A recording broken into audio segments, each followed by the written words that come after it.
A Usina Atrás do Morro é um texto de 1950 que é uma analogia a regimes totalitários e a realidade brasileira de poder vigente. Então, você vai ter o uso do discurso direto e indireto intencionalmente para provocar efeito de sentido, né?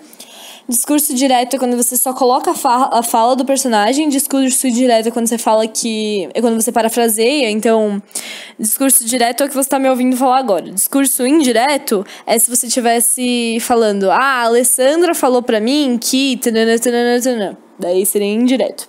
Quando tem travessão é sempre direto. E esse texto ele faz parte de um realismo mágico, fantástico e insólito. Essas três palavras são sinônimos, né? Insólito, fantástico e realismo mágico. Que tem indícios do tempo e do espaço. O tempo ele é bem psicológico. Então você vai ter a mata rasa, as máquinas, tipo as motos, né? Que são raras. E você vai ter uns elementos, depois eu vou falar mais detalhado de cada elemento do texto, mas é basicamente isso. Você vai ter máquina de costura para as mulheres, a corrida tecnológica, o avanço da tecnologia nuclear. As pessoas querem o progresso, mas como ele chega para essas pessoas, né? Essa é a discussão do texto. A Constituição também é uma marca temporária, então você vai ter um temporal, você vai ter um juiz, um delegado, uns indícios de espaço também, então a cidade pequena, todo mundo se conhece, a linguagem avança nas áreas urbanas, então você vai ter uma norma não culta vigente no texto, intensificado pelo narrador ser uma criança, mas vai simbolizar o quanto que no interior as pessoas elas falam numa norma não culta, elas falam numa linguagem mais informal, com menos domínio da língua. E a ideia é meio que você pode fazer tudo com um povo que tá isolado. O que tá isolado? Não é só a cidade representa o Brasil, né? Se o brasileiro é alienado, você vai poder fazer tudo o que você quiser com ele. E o autor vai defender que existem situações no Brasil que são quase fantasiosas. Então, muitas vezes você tem a estruturalização da pobreza, o desespero, o jeitinho brasileiro, assim. E isso é meio louco. A gente, vê umas coisas meio doidas no Brasil, sabe? Porque você tem a ausência do Estado, então você vai ter aqui, né, no contexto atual, você vai ter o PCC, o Comando Vermelho, o poder paralelo predomina no Brasil. E o autor tá fazendo uma grande crítica a isso, né? Você vai ter os personagens, então o pai, a mãe, o Estevão, a dona Lorena, que é alienada, o Geraldo, os estrangeiros. E... tem essa porção de personagens todas, mas não é pra decorar os personagens. O autor quer seu foco na narração. Porque se ele quisesse seu foco nos personagens, ele teria 3 personagens. Mas não, ele não tem 3 personagens, ele tem 70. Então é pra você focar na narração, no que acontece, sabe? Os estrangeiros, eles vão chegar na cidade, vão esconder o material, o menino vai apanhar, eles vão pro terreno atrás do morro, começam a construir a usina, as pessoas começam a sentir medo, elas recorrem à autoridade, traçam planos de ação, até que o negócio começa a se intensificar, né? Então vamos lá, aos poucos elementos narrativos. Você tem o narrador em primeira pessoa, que é personagem, ele é protagonista, isso em aspas, né? A gente não sabe bem se ele é protagonista.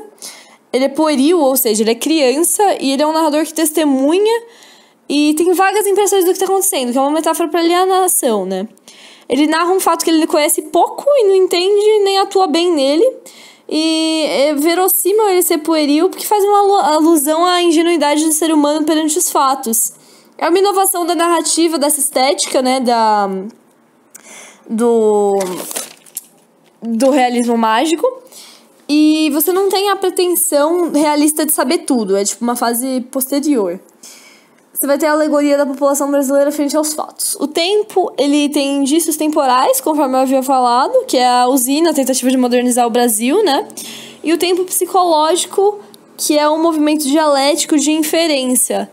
Você vai ter a década de 1950, do Juscelino Kubitschek tentando modernizar o Brasil, né? E intensificar o capitalismo nessa época de Guerra Fria. O espaço geográfico, interior, um ambiente rural.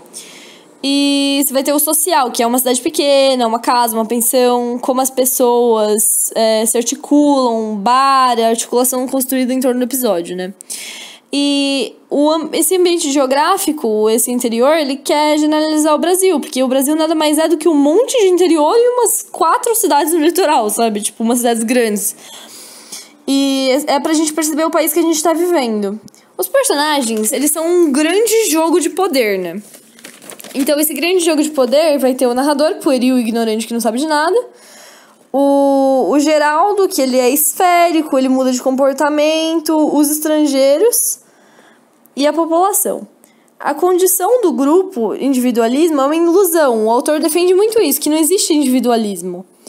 Que existe só você acatar e sucumbir o que a maioria propõe, tipo... Só que o autor é contra isso, ele tá criticando isso, mas ele tá falando que é isso que acontece no Brasil, entendeu? Atenção. A mudança de posicionamento é por causa da síndrome do pequeno poder. Então, é o tipo de pessoa que o Brasil cria.